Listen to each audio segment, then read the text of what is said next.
Hey, what's going on, guys? Felix here, and today I want to talk to you about this belief that you might annoy your audience by putting ads in your podcast when you start thinking about monetizing your podcast. So when I first started my podcast, it was growing, wasn't super successful. It was growing a little bit here and there, and I knew that I wanted to monetize it at some point because I wanted to be able to focus on doing this thing full time. I wanted something of my own that I can work on full time and make enough income to at least see if it was possible. Is it possible to make money with my podcast? And maybe eventually it'd be possible to make enough money so I could work on it full time. But I didn't know what was a good way to monetize my podcast. And the easiest way, the most simple, and the most visible way you see other podcasters do it is with ads.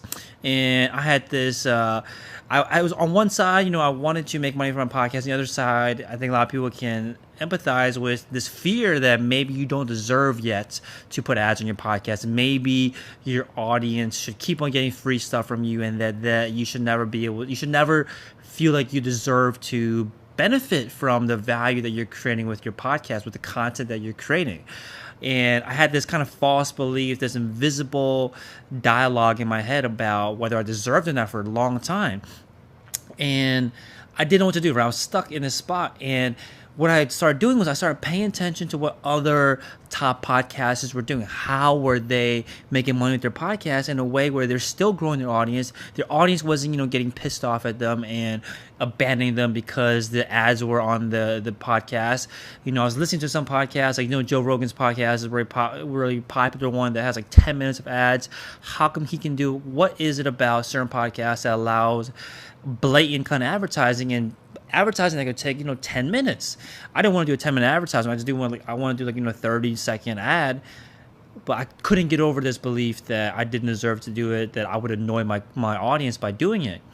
But what I realized when I started paying attention to more and more podcasts was that the ones that were the least intrusive to me as a listener were the ones that was so closely tied to the audience, and me being the audience, that is. Like, I was actually interested in the ad. I was interested in the content, interested in the product itself, that the content or the ad itself almost seemed like content. It seemed like the podcaster was giving me value by telling me about the product, by telling me about the company.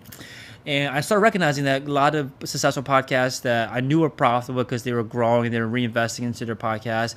They were clearly making money because they were doing it full time, or they're clearly making money because I knew that they had funds to reinvest back into their podcast. They were growing big businesses around their podcast, and it all was tied around this idea of lining up an advertiser that was so closely aligned with the audience, that the audience was actually appreciative of the ad because it was telling them about a product that they actually want to know about. So I recognized this. I started thinking about how can I take the Shopify Masters podcast and how can I do the same thing and offer an ad that was actually valuable piece of content rather than just a blatant, hey, here's a billboard in your face, listen to this thing, or watch this thing, and if you don't watch it, then you can't listen to my episode. I didn't want that. I wanted something that was so useful that it could the audience was thankful that they heard the ad. So what I started recognizing was that on my show, I had merchants, right? I had Shopify store owners on my show. And a lot of listeners, of course, are also store owners that wanted to know more about how these successful store owners grew their business. And I started recognizing a pattern. I started recognizing that there were tools, there were services, there were apps that my guests on my show, these masters of Shopify, these success stories that they were using to grow their grow their store. And I recognized that this was happening, and of course my audience wants to be just like my guests. And I'm sure if you do a guest style podcast, interview style podcast, your audience members are going to want to be just like your guests on the show, these experts, these success stories, the people that are further down the road of success where your audience member wants to be. And I recognized that my audience was that, and I recognized that my store owners, my guests on my show, were talking about tools, gear, content even, or books that they were reading, or apps and services that they were using to grow their business and that were a part of their success. So I recognized this, right? So I knew that my guests, my listeners want to hear more about it. So my plan was to start reaching out to these companies and say, hey, my guests on my show are talking about your products already. They're talking about your apps. They're talking about your services, and the people that are listening to my show want to learn more about these apps. Can we do something formal? And I'll actually do call to actions and drive people to your site. Do you want to buy an ad? And it wasn't all. And I started doing this. I started reaching out to every single company that was mentioned on my show. And I had a whole list. I had maybe a spreadsheet of 100 apps that were mentioned in my. I had a virtual assistant at the time, but you could do this yourself too. Just start reaching out to companies and saying the same thing, like, "Hey, I got people on my show talking about your apps, talking highly about it, and the audience is exactly your customer because they want to learn exactly how." My experts, my guests on my show, how do they do it? And your app is a part of that process. Do you want to buy an ad on my show? And it's definitely a numbers game at first. Not everyone's gonna say yes, but can you see why when you get a yes from an advertiser like this, it's so aligned with your customer, or sorry, with your listener, that they're gonna be appreciative of hearing more about the tools that the guests on your show are using to be successful. So that's what I did, and I didn't, I forget how many people I reached out to at the time, but my very first contract, I think I landed it was like I'm not sure how I got these numbers, but it was like a $280 contract for basically 4 episodes, right? It was $280 per month. And then from there, as the podcast grew, my next contract, I think maybe like 6 months into it, I got another contract for $1,000, or again, another weird number. It's like $1,000 and $1,066, something like that, for another 4 episodes per month.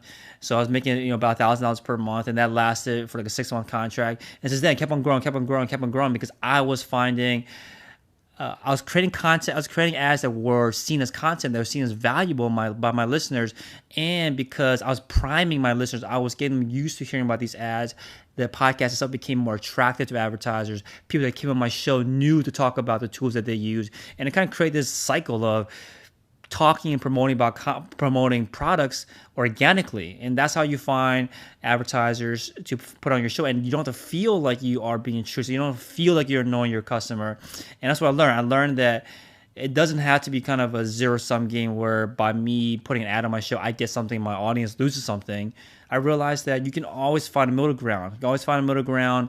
You just got to kind of, it wasn't even that super creative, right? It was just like, I realized that this was a match. And I think, if you're thinking about monetizing your podcast, advertising is definitely one of the quickest ways to do it.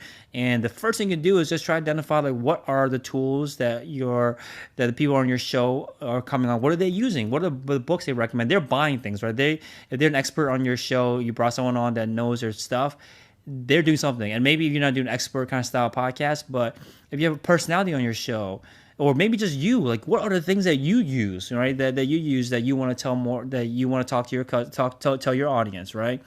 And that's what I did. I recognized that turn the ads into content, make them valuable, and that your audience will not think that's intrusive, will not be annoyed by it. And if that's a model you want to take for monetization, or maybe you're thinking about Patreon, maybe you're thinking about creating a membership site, maybe you're thinking about selling your own products, creating your own products, maybe you're thinking about affiliate marketing. These are all monetization models. I know the advertising model really well because that's what succeeded for me, but I knew that I didn't know all the monetization models. I knew that there are top podcasters out there that are doing other things to make money and to build full-time incomes from their podcast. So I invited them all on to teach what they knew. And that's all inside the Profit from Podcasting course. If you want to learn more about it, just go to podcastingsecrets.co/profit, and hopefully that helps you out.